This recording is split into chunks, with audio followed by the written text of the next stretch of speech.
لو أنزلنا هذا القرآن على جبل لرأيته خاشعا متصدعا من خشية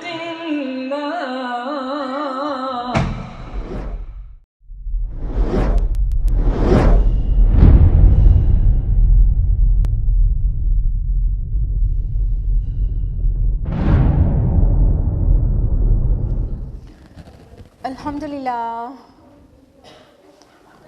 الحمدللہ وحدہ والصلاة والسلام علی من لا نبی بعدہ واعوذ باللہ من الشیطان الرجیم بسم اللہ الرحمن الرحیم شہر رمضان الذی انزل فیہ القرآن ھدی للناس وبینات من الھدی والفرقان. بسم اللہ الرحمن الرحیم رب اشرح لی صدری ویسر لی امری واحلل عقدۃ من لسانی یفقہوا قولی. میرے عزیز سامعات، درس قرآن مجید میں آپ سب کا تہہ دل سے خیر مقدم ہے. السلام علیکم ورحمۃ اللہ وبرکاتہ.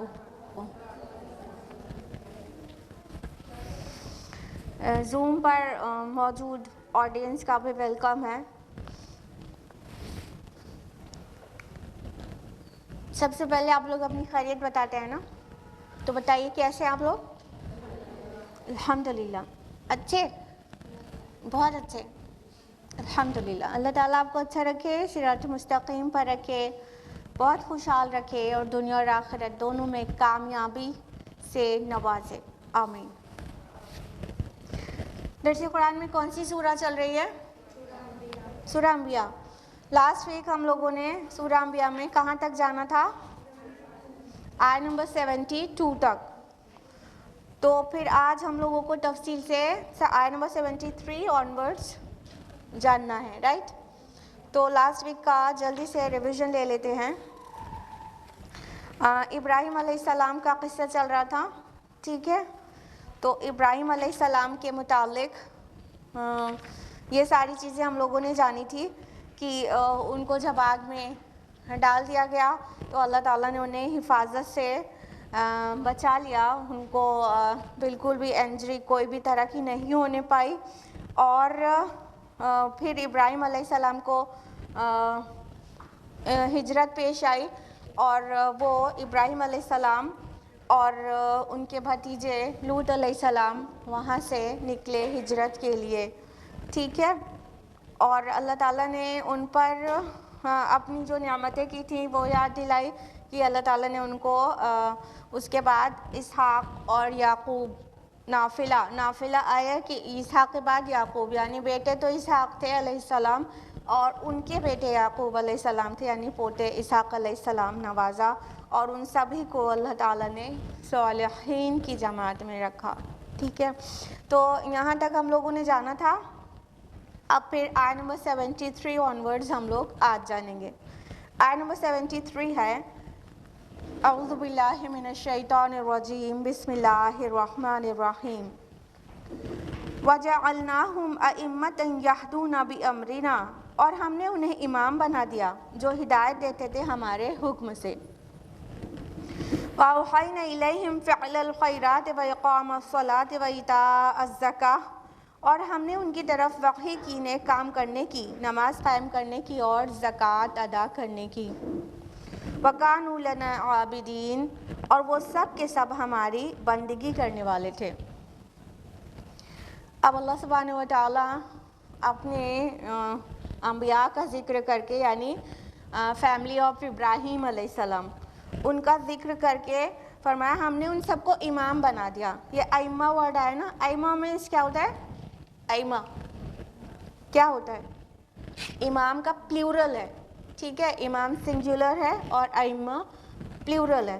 تو اللہ سبحانہ تعالیٰ فرما رہے ہیں کہ ہم نے ان سب کے سب کو امام بنا دیا اور وہ نیک کاموں کا حکم دیتے تھے، لوگوں کو ہدایت دیتے تھے، نیک کاموں کے کرنے کی لیے انسپائر کرتے تھے اور آرڈر بھی دیتے تھے، ٹھیک ہے؟ تو دیکھیے اس سے پہلے والی آیت میں آیت نمبر 72 کہاں پر اینڈ ہو رہی ہے، وَكُلًّا جَعَلْنَا صَالِحِينَ، ان سب کو ہم نے صالح بنایا تھا۔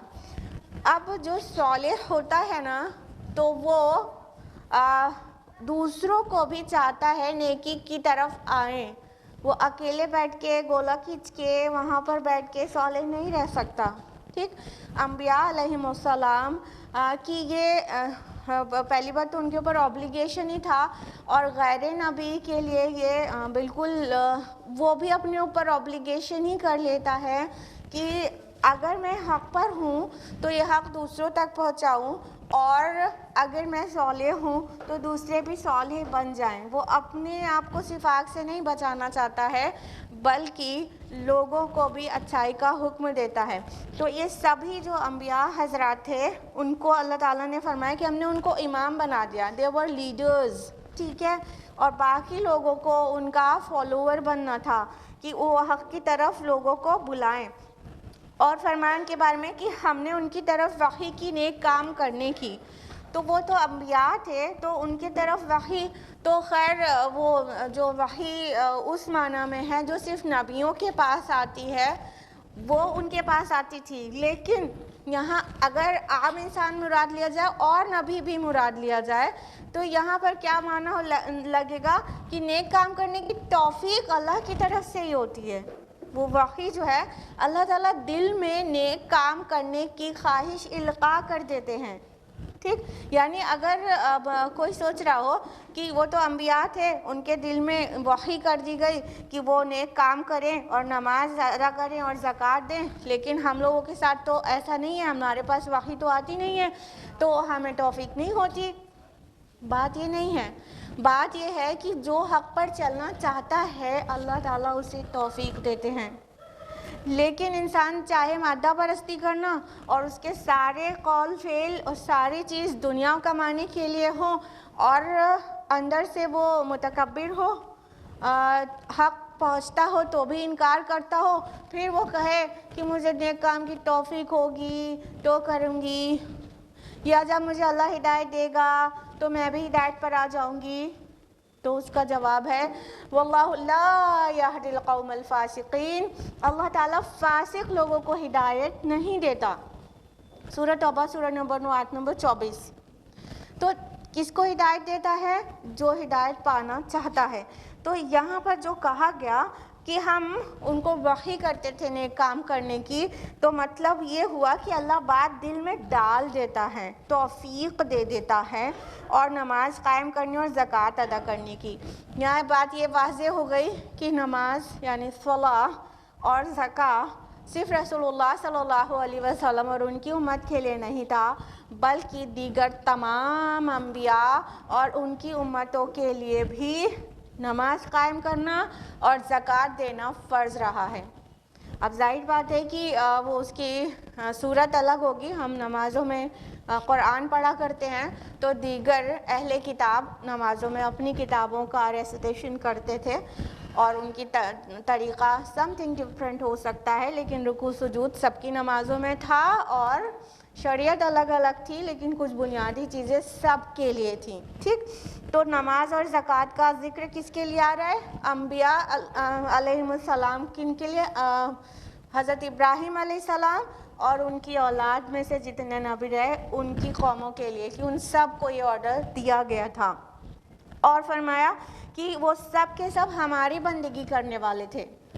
یعنی یہ انبیاء علیہ السلام جو اس سے پہلے ذکر ہوئے تو یہ سب کے سب اللہ کے بندے تھے، یہاں پر واضح کر دیا گیا۔ اب سوچئے یہ سورہ نازل ہو رہی ہے مکہ میں اور اہل مکہ اور اہل عرب کلیم کر رہے ہیں کہ ہم ابراہیم علیہ السلام کے دین پر ہیں، تو بتا دیا گیا کہ دیکھیے ابراہیم علیہ السلام کا دین یہ تھا کہ وہ سب کے سب نبی ہونے کے باوجود اللہ کی عبادت کرتے تھے اور وہ شرک کرنے والے نہیں تھے۔ دوسری بات یہ کہ اتنے گریٹ ہونے کے بعد بھی وہ اپنی عبادت کروانے کے لیے نہیں بلاتے تھے کسی کو، وہ خود بندے تھے،